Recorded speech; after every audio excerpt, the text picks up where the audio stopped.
So we are back to our discussion of the structures that actually pass through this foramen lacerum, which is bridged by a patch of cartilage. So there is a nerve over here, greater superficial petrosal nerve, and this greater superficial petrosal nerve joins the sympathetic nerves which are coating the internal carotid artery and forms nerve of the pterygoid canal, and it is this nerve that partially pierces the cartilage of the foramen lacerum and passes just below this junction of the body and greater wing of the sphenoid. Now just underneath this junction, at just below the junction of the body and greater wing of the sphenoid, from below are hanging the pterygoid process, that is the medial and lateral pterygoid plates. So the pterygoid processes, each consisting of medial and lateral pterygoid plates, are hanging from the sphenoid just below this region, that is at the junction of the body and the greater wing of the sphenoid. And at the junction of the pterygoid processes with the body of the sphenoid, you have the pterygoid canal. Just at this point or surface, just below the cartilage of the foramen lacerum, then you have the pterygoid canal, and this greater superficial petrosal nerve joins with the nerve plexus over the internal carotid artery to form the nerve of the pterygoid canal that partially pierces the cartilage, goes to the under surface and enters the pterygoid canal.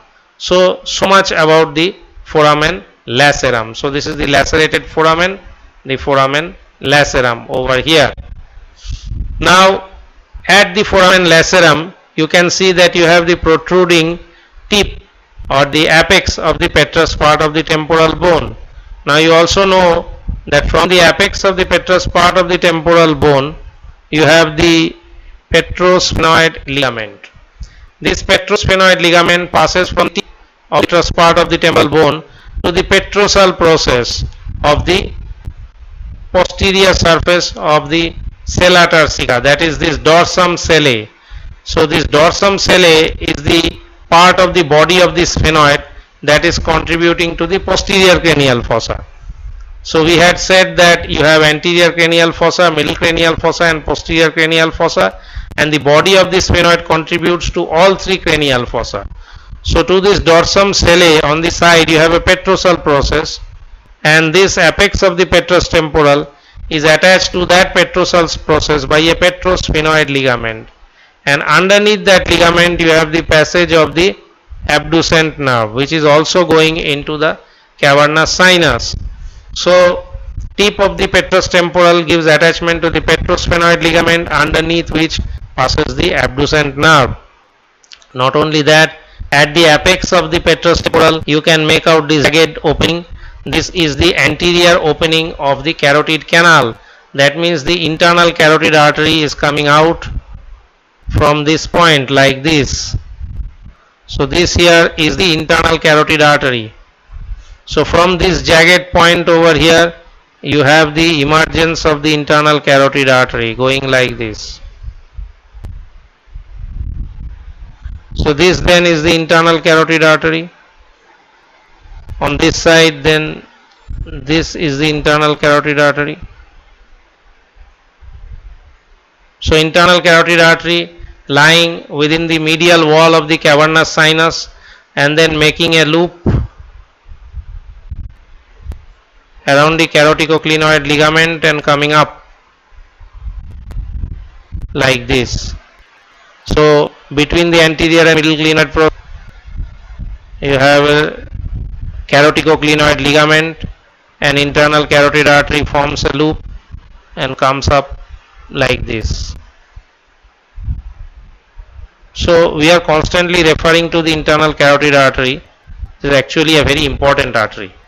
So the anterior opening of the carotid canal gives passage to the internal carotid artery over here,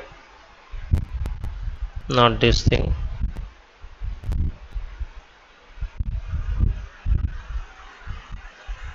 So you have the internal carotid artery.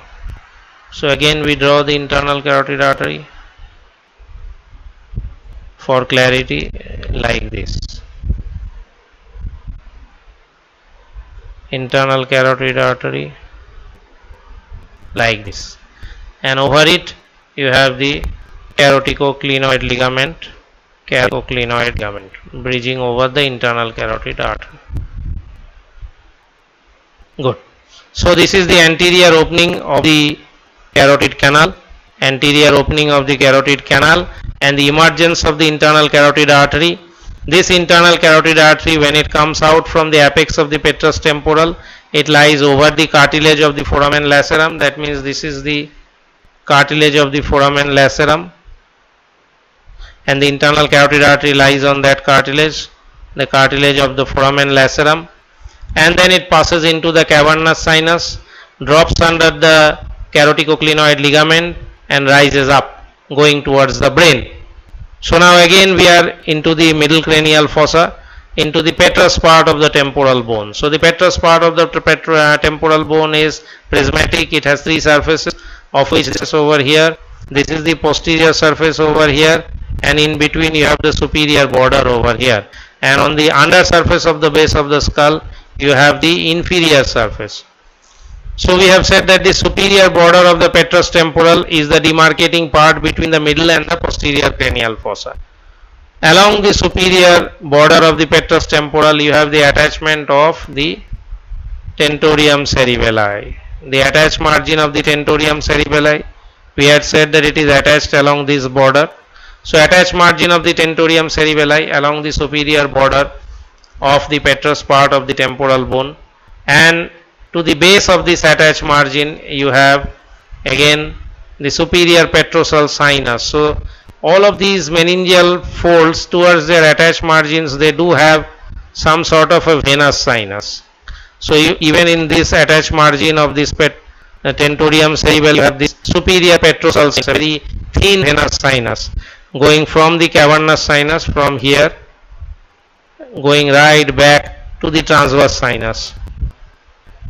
So superior petrosal sinus going to the lateral margin of the transverse sinus, or the beginning of the sigmoid sinus, going from here like this along the superior border of the petrous temporal, to which is attached again the margin of the tentorium cerebelli. Then you come to this superior surface over here, the anterior surface of the petrous temporal. On this anterior surface of the petrous temporal you can make out that, if we just remove all this, somewhere here you have a flattened patch over here, and this flattened patch, we remove this also, the flattened patch over here is meant to lodge the trigeminal ganglion. So if we just draw the trigeminal ganglion in green again, somewhere here lodges the trigeminal ganglion, and this trigeminal ganglion lodges in a fold of dura mater that is called the Meckel's cave, somewhat like this. So this tentorium cerebelli that is attached along this margin, it creates a pocket over here, and this pocket is called the Meckel's cave, and underneath this pocket you have the trigeminal ganglion, and from this trigeminal ganglion you have the emergence of the ophthalmic, maxillary and mandibular nerve, of which the nerves are going to pass anteriorly in this direction. So ophthalmic, maxillary and mandibular nerves, they are coming out of the trigeminal ganglion, and ophthalmic part is going into the superior orbital fissure, maxillary nerve is going into the foramen rotundum, mandible is going into the foramen ovale. Trigeminal ganglion is lodged here on the anterior surface of the petrous part of the temporal bone in a fold of dura mater which is called the Meckel's cave. Now behind the trigeminal ganglion over here you have an elevation which is called the arcuate eminence. This arcuate eminence is formed by the bulging up of the superior semicircular canal. So this underneath this plate of bone actually you have the internal ear.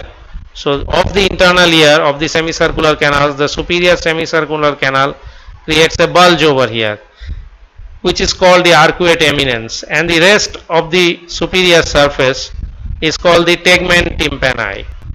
Now this rest of the superior surface, the tegmen tympani, we will consider in a subsequent video.